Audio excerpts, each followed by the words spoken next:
Hello students, it's Dr. Yu.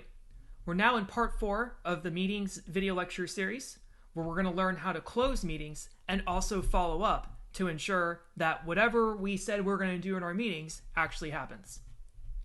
So just as a quick preview here, what we're going to look at is we're first going to learn when we should close and making that decision of deciding to close the meeting. Then secondly, we're going to learn how to facilitate that closure to ensure that everything that you wanted to cover in the meeting is covered. And then thirdly, we'll talk about meeting minutes, because once you have ended your meeting, you're going to want to have some record of everything that occurred there, and you do that through minutes. And then lastly, we'll talk about post-meeting work and what you can do to follow up to ensure that your meeting is truly productive, not only in creating a deliverable, but also following through on tasks that were delegated throughout the meeting. So the first question is when to close. The first criteria for closing is you should close the meeting when the scheduled end time has arrived. You have to respect your team members' time.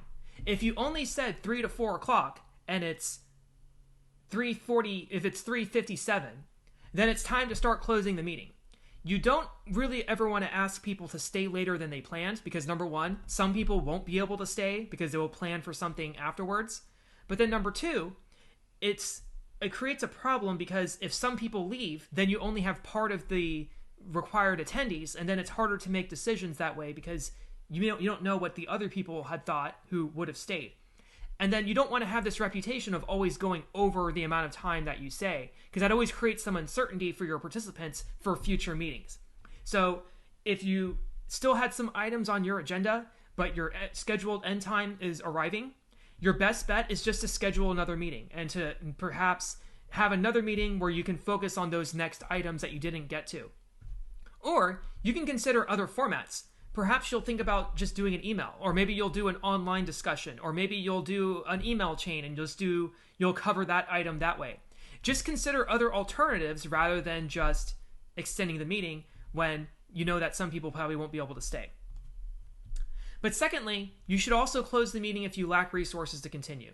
So let's say you're trying to do an innovation meeting, but there's just too many things that you don't know, like in terms of what resources that you have or what people are capable of doing, and you need the expertise of maybe 2 or 3 more people, or you have to do some research because some ideas came out, but you just don't know if they're actually workable because you just don't have enough information, then it may be good to just end the meeting then and say, we don't have enough resources right now to really continue on with this track, so let's just end the meeting now. We've covered everything else, and let's have another meeting where we'll focus specifically on this topic and then get the resources that you need. So delegate out things, so John, how about you research this? And Carrie, how about you find out about that? And so forth. And then you'll just do your follow-up for that. Or thirdly, end the meeting when your agenda has been covered. So let's say you had 3 items on the agenda and you scheduled from 3 to 4. You get through all 3 items by 3:40. And then you have that additional 20 minutes and you say, okay, are there any other items? We have 20 minutes extra here. Nobody says anything? Okay. See you later. Like, there's no reason to hold the meeting for 20 more minutes if all of your items have been covered, just to use up people's time. Your people will love you if they can get out of a meeting early and have that extra 20 minutes to take a break, go for a walk, grab a snack, do whatever else they need to do before their next appointment at 4 o'clock, 4:15, or whatever. Now, how exactly do you close the meeting is another question. So the first thing you want to do is you always want to signal the time closure. So you want to mention something about the time. So, all right, well, it's getting close to 4 o'clock. It sounds like we need to start. Let's go ahead and start summarizing the deliverables. So announce the time and then summarize the deliverables. Say, okay, so we went through item 1. So what John's going to do is blah, blah, blah, blah, blah. Item 2, we voted for this design scheme for the invitations. Okay, great. Item 3, we did not get to finish talking about, but we'll go ahead and put that on the next agenda. Let's, in the meantime, blah, blah, blah, blah, blah. Okay, cool. Then, what you also want to do is establish your post-meeting work. So before the meeting closes, after you get through the items, you want to go through each member and ask them and establish with them what they're going to do post-meeting. So if, like I said, if Carrie said she's going to find out about X, Y, and Z from the client, then you want to establish that in the meeting and make sure that gets on the minutes. So Carrie, you're going to call the client and you're going to find out what day works for them. John, you said that you're going to do a little bit of research on pricing for this rental company. Okay, so how about you get some pricing reports and email those to me in the next 48 hours? So what you're doing is you go through each person and you establish what their next tasks are when they leave the meeting. And even if it's a status update meeting, maybe have people go through one more time what their next steps are for their projects. Now, there's different ways to do that. You can do it from a very top-down approach, kind of like what I just did, where I just said, Carrie, you do this, John, you do that, Sarah, you do this. Or you can just do a little exercise where you have everyone go around the room and you say, okay, what are your next steps? Okay, let's start with John and just go around the circle. And then John will say, okay, what I think I need to do is blah, blah, blah, blah. And then Carrie will say, what I need to do is blah, blah, blah. And then you just go around in a circle. So you can do it inductively or deductively. Either way, you want to establish that post-meeting work so people know what they need to do to ensure that this meeting stays productive afterwards. And then lastly, thank the people, thank the group. They gave up some time from their work to sit in your meeting, to help you out, to help you brainstorm, to help you do whatever it is that your team is tasked with doing or whatever the meeting purpose was. So always thank them. Thank them for coming, respect them, respect their time, and just be grateful when people come to your meetings, because it's like coming to your house or coming to your party. You want people to have a good time and you want people to leave feeling good. Now, let's talk about minutes. Now, this is a sample sheet of minutes that I've used in an actual meeting. It looks just like the agenda, but with some modifications. So let's go through the modifications. The first thing is with the meeting information. There's a couple of things that you'll notice that are different about minutes. Number one, didn't want to make that. First off, the running time. So when you create the minutes, you can literally use your agenda as a template, and then you just make a new document and just call it minutes, but then you just do a save as, if you will. Okay, so you'll have the date still, then you'll have the running time. The running time is the exact time the meeting started and the exact time the meeting ended.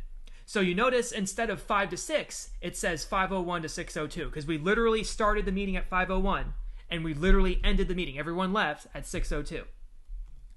Now, you also want to indicate on the minutes who was present and who was absent. So remember in the agenda, you just had members invited or members, and it listed everybody. Now you're going to separate them into two groups, those who were present and those who were absent. When somebody then looks at the minutes, not only will they know how long the meeting went for, but they'll also know who was in attendance and who was not in attendance. And then lastly, instead of a context like you had in the agenda, you're going to have a summary of the meeting. The summary is basically going to cover the takeaways of the meeting really fast in like a couple of sentences. So here's what happened basically. So if you need the too long didn't read version of the meeting, here is the summary. Okay? That's different than context from the agenda, because the context just gives background about what's happened or what this meeting is going to be about. Summary is here is what actually happened. So you have to think of minutes as a historical record of everything that happened. Then, when you get to the items, you're going to notice that there are some differences here too. First, you're going to notice that you still have plan and goal, but now you have another part called notes and results. The notes, and so you can call it notes or you can call it results. I've seen it called different things, but the idea is this. When you go through each item, either you or your note taker, you should designate a note taker. I usually recommend a note taker instead of you trying to take notes yourself, because that's a lot to manage. Your note taker should be writing down important things that are happening as you discuss the item. So kind of give a summary of what were some ideas that were thrown out. So if you're having a discussion, you might want to talk about, Mark talked about this idea, Sarah talked about that idea, Casey had an objection about this idea because this, and this. What were some of the things that happened? Give us kind of a news report of what went on in this discussion. Now, it can be a little bit subjective as to what you're going to write down and what you're going to keep. So it's up to you to instruct your note taker to kind of tell them what to write down when you're doing discussions. I like to generally just put, here were the general arguments for, here were some arguments for that, and just what was the general brainstorming going, basically. And then action steps. The action steps are basically, here is what we're going to do next. So we're going to create a paragraph that coalesces the ideas into a mission and for that the organization can frame itself around, and also think of a club name. So when we look at this item, we'll see the notes and results. So the notes are essentially, here's what happened. Results can also be the deliverable too. So if you did come up with a deliverable, you would talk about that here. And then you would have action steps. So what do we do next regarding this item? Do I need to do something? Do I need to go to a website? Do I need to follow some instruction? When somebody looks at the minutes, they'll be able to tell what the results were and do they need to do anything specific in regards to this topic. So notes, results, and action steps. Those are the things that you're going to want in each item in the minutes. So you'll do that with item number 2. You'll do that with item number 3. Here's another sample minutes. So you can see you have the context, the plan, the goal, and then you have the notes. And so it's a quick summary of what happened in this discussion, and then the action steps. Here's what we're going to do. We're going to ask the faculty senate what the decision process was because we didn't know. And then we're going to emphasize the importance of having Outlook we're going to send email to department heads to do that. So you can see that it's not just we talked about stuff and that's it. But like, here are the things that we want to do. Here are the tangible takeaways from this other item. We want to make sure that we do this. We want to make sure that we do that. That's what makes meetings productive. When people just live in abstract land and they're just like, oh, well, we just talked about it. Okay, so what happened? No, nothing. We just talked about it. Okay, but what are we supposed to do? I don't know. Okay, that's what makes things unproductive, and that's what wastes time. What makes things productive is when you have action steps. So that's what you should always be looking towards when you create a meeting. Lastly, let's talk about post-meeting work. So post-meeting work is basically the work that you're going to assign people post-meeting. So post-meeting work can usually come at either at the end of the minutes or at the beginning, just like pre-meeting work did on the agenda. But the first thing is you want to list action steps for the entire group. So if there are certain things that you need the whole group to do as a unit, you're going to put that in the post-meeting work on the minutes. That way, if somebody missed the meeting, they can say, okay, what do I need to do? Post-meeting work. Okay, I see the group needs to do this. Secondly, you can also assign responsibilities for each member and write that down in the post-meeting work. So when you say at the end, after you go through the deliverables before the meeting ends, and you have people go around in a circle and say, here's what I'm responsible for, you want to be writing those things down because now it's on paper that John is supposed to do X and Carrie's supposed to do Y. There's 2 reasons why you want to do that. Number 1, it makes it clear that John knows what John is doing and what Carrie knows what Carrie's doing. But then secondly, it's also kind of like a contract. It's on paper that we can hold these people accountable for doing those things because it's on the minutes. It's on paper. It's on record. So John can't then later deny, oh, I didn't know I was supposed to do that. What? Oh, I forgot. You know, that kind of stuff because it's on the minutes. So the minutes are your friend. The minutes help keep a historical record of everything that's going on. It's a way to reference. You might forget. You might be in so many meetings that you just forget what we talked about. The minutes refresh your memory and help guide you in creating the next meeting's agenda. And then I would disperse post-meeting work within 48 hours post-meeting, if not sooner. You want your members to be able to know what happened in the meeting if they didn't show up soon.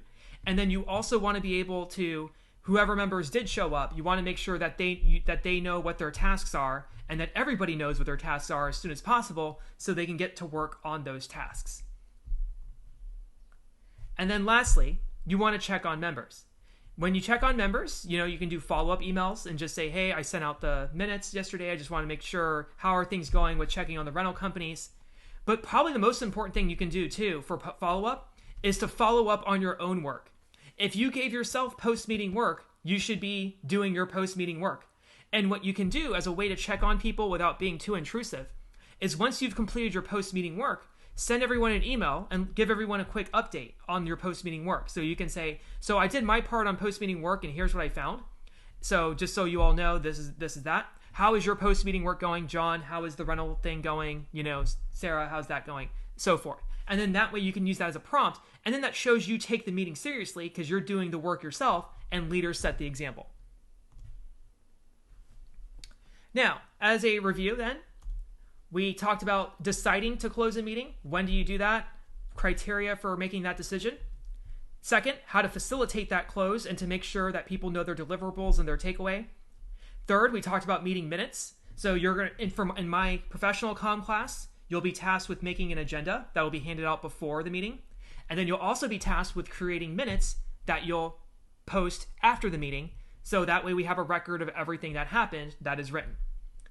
And then fourthly, we talked about post-meeting work, assuring that people have their assignments and knowing what next steps they need to take. So that way the ideas that came from your meeting just don't die in the meeting or die in the meeting room. They get carried over into actual results from that meeting, which therefore makes your meeting productive. So overall, I want you all to have good meetings, because meetings can be a lot of fun. And meetings are a great blessing because it's a time to work as a team and to work with other people and to put minds together to come up with really energetic and synergistic ideas that can really take your team to the next level. So make your meetings fun, make them creative, get people involved, enhance the value of everyone in your meetings. And I swear, people will love your meetings and they'll love working for you. So have fun.